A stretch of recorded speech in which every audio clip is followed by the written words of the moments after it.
Hello everyone. तो आज हम निकल पड़े हैं महाकालेश्वर ज्योतिर्लिंग के दर्शन के लिए उज्जैन के तरफ, जहां हमने ट्रेन से सफ़र शुरू किया और हम पहुंच गए महाकालेश्वर ज्योतिर्लिंग। और हमने वहां प्रवेश किया नंदी द्वार से, और हम नंदी द्वार से महाकाल लोक कॉरिडोर के होते हुए मंदिर की तरफ धीरे धीरे चल रहे थे।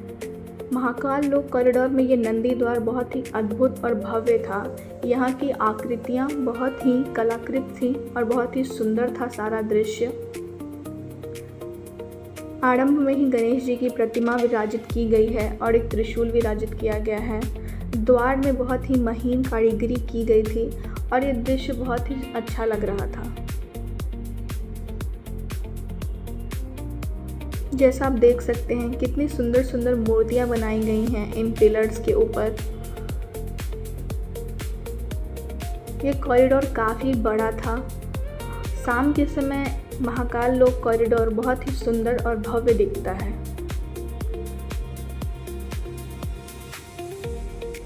यहाँ की दीवारों पे अलग अलग कथाओं के दृश्य को बनाया गया है, जहाँ पे शाम में लाइटिंग होती है और वो बहुत ही अच्छा दिखता है।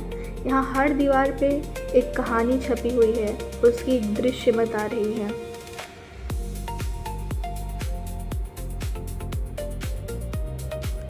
जैसे जैसे आप आगे बढ़ते जाएंगे, आपके दूसरी तरफ हर 10 कदम पे एक अभव्य प्रतिमा आपको देखने की मिलेगी, जो बहुत ही सुशोभित करती है इस कॉरिडोर को। सारी प्रतिमाएं बहुत ही सुंदर हैं।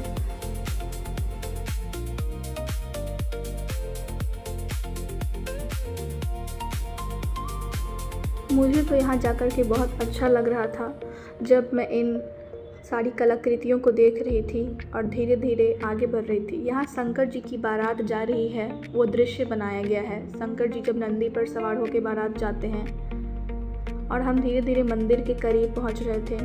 हर तरफ सुंदर सुंदर भगवान की प्रतिमाएं विराजित की गई थी।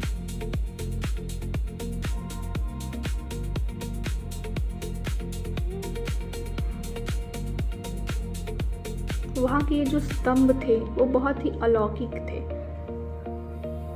वहाँ आपको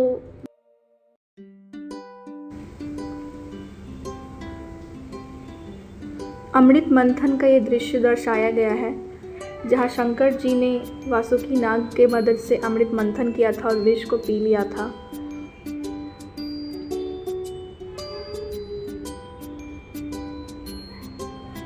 यहाँ पे फ्री में आपको दर्शन के बाद भोजन भी मिलता है। और हम यहाँ मंदिर में प्रवेश करते हैं और देखते हैं कि वहाँ काफ़ी भीड़ है। जबकि हम सुबह के समय गए थे, फिर भी वहाँ पे बहुत ही लोग आए हुए थे।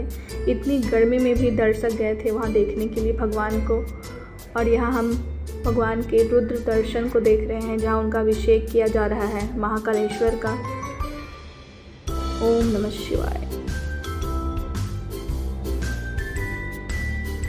ये हमारा सौभाग्य था कि हमें भगवान के दर्शन साक्षात्कार काफ़ी देर तक हुए और हम उनका पूरा अभिषेक देख सके। यह दृश्य बहुत ही अलौकिक था, मन को शांत करने वाला था।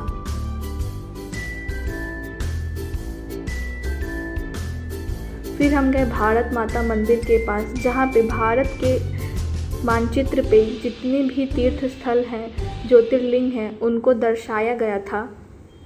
12 ज्योतिर्लिंगों को, जो प्रमुख ज्योतिर्लिंग हैं, उन सभी को यहाँ पे बताया गया कि कौन कहाँ अवस्थित है।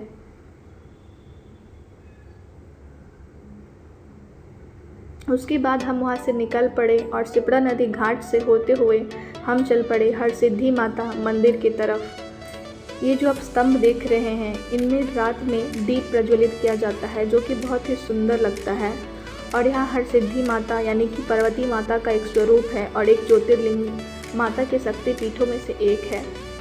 यहाँ ककटेश्वर महादेव की भी मंदिर है और चिंताहरण गणेश जी का भी एक मंदिर यहाँ मिला हमें, एक ही कॉरिडोर के अंदर में। हमने सभी के दर्शन किए। शाम के समय की आरती यहाँ की बहुत ही भव्य होती है और आपके मन को शांत कर देती है। भक्ति में लीन हो जाते हैं लोग यहाँ आकर के।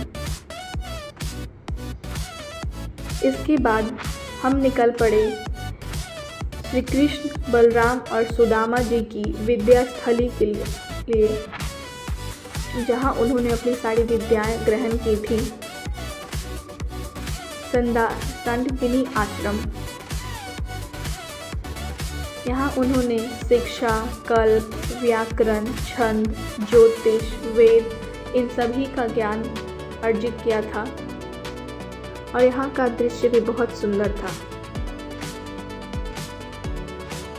हमने उज्जैन दर्शन के लिए महाकालेश्वर के बाहर से एक बस ली थी जिसमें हमें सारे मंदिरों के दर्शन करवाए। हरसिद्धि माता मंदिर, मंगलनाथ मंदिर, गढ़कालिका मंदिर, सारे मंदिरों के पास बस आपको लेके जाएगी जहां आप जाकर के दर्शन करके वापस बस से पूरे उज्जैन का दर्शन कर सकते हैं।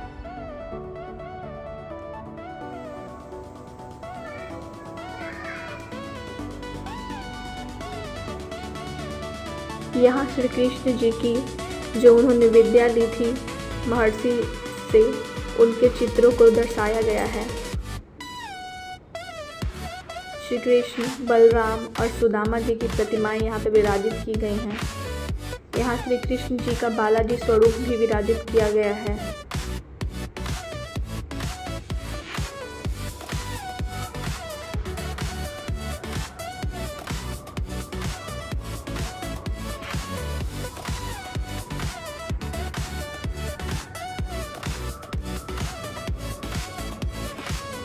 श्री शनेश्वर महादेव बालाजी भूत वेनेश्वरी पृथ्वी माता का मंदिर था। कहा जाता है कि जो मंगल ग्रह है वह पृथ्वी माता की ही संतान है और उनका यह जन्म स्थल है। जहाँ कर्क रेखा भारत को बीचों बीच बांटती है, वहीं ये मंदिर विराजित है। हमें इनके दर्शन करने का सौभाग्य प्राप्त हुआ। यहाँ पे एकमात्र ऐसा मंदिर है जहाँ शंकर जी की सवारी नंदी नहीं, एक भीड़ है। उसके बाद हम निकल पड़े काल भैरव मंदिर के लिए, जहाँ 3 घंटे लाइन में लगने के बाद हमें दर्शन करने का अवसर प्रदान हुआ। महाकालेश्वर में भी हमें बस 1 घंटे की प्रतीक्षा करनी पड़ी थी भगवान के दर्शन के लिए, मगर काल भैरव में ये दर्शन का समय काफ़ी देर तक था और फिर भी हमें ये जो 3 सेकंड के दर्शन हुए वो बहुत ही अद्भुत था। ये कुछ ग्लिम्स हैं हमारे टूर की महाकालेश्वर की। मिलते हैं नेक्स्ट व्लॉग में। Thank you for watching, like and subscribe.